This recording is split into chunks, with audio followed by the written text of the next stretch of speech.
sharpen scissors. Apparently you can sharpen scissors by cutting aluminum foil. And I was trying and trying, it didn't work. I tried it again, I thought maybe I had the wrong angle. Never got the scissors sharp. And the worst thing was I ruined my best hat. Yes, I am a life coach. That's my day job. I'm here in Boston. Formerly that was called being unemployed. But I have a free Zoom account, so now I'm a life coach. I like that a lot better. I was confused about what the difference is between people that go to therapy and people that go to life coaching. And I think I figured it out. The people who go to therapy admit that they have a problem. And the people who go to therapy refuse to admit they have a problem, but they've got money. Either that, or they're afraid to show up at a 12-step group and somebody's going to see them. Speaking of 12-step groups, I recently went to Plastic Surgery Anonymous, and the moderator said, I see a lot of new faces here, and I must say I'm very disappointed.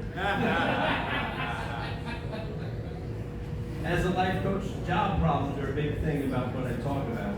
I've had my own job problems across the years. I used to work at a place, I can't say the name, it was a big box home improvement store.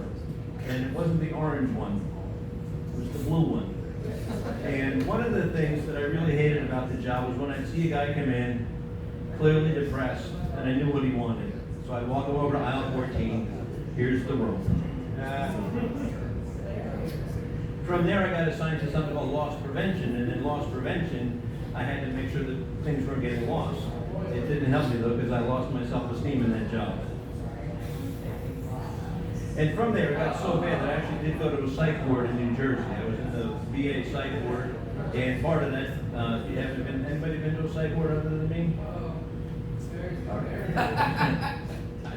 Oh, yeah. So one of the things when you're there is you can't have any shoelaces, you can't have belts and things like that. But I'm a life coach, so I like to reframe things, and I talk about that period of my life, and I like to tell people that's where I won the Nobel Prize. And when I was there, I got a therapist, and the therapist told me that my narcissism was causing me to misread social cues. But I really think she was just trying to hit on me.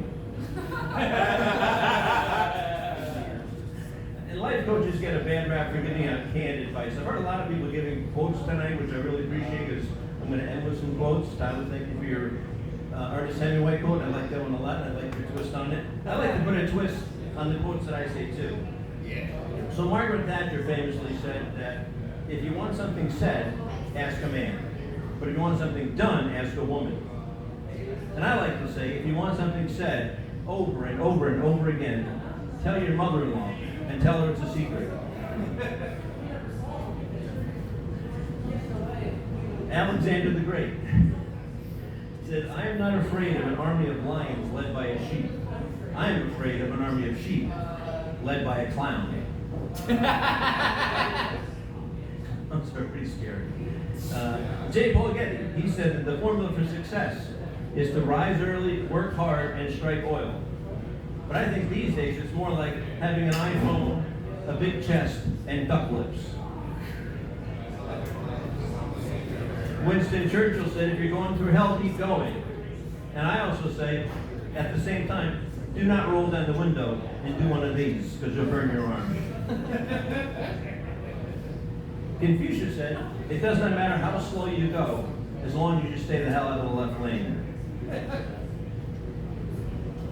Now my fellow comedians will sometimes, a lot of times I'm the last comic of the night because I get here a little bit later, and they'll ask me if I mind being the last comic at an open mic, and I say definitely not. I'm a life coach, I like to reframe things. I don't see it as being the last comic at an open mic. I just tell my friends that I'm headlining.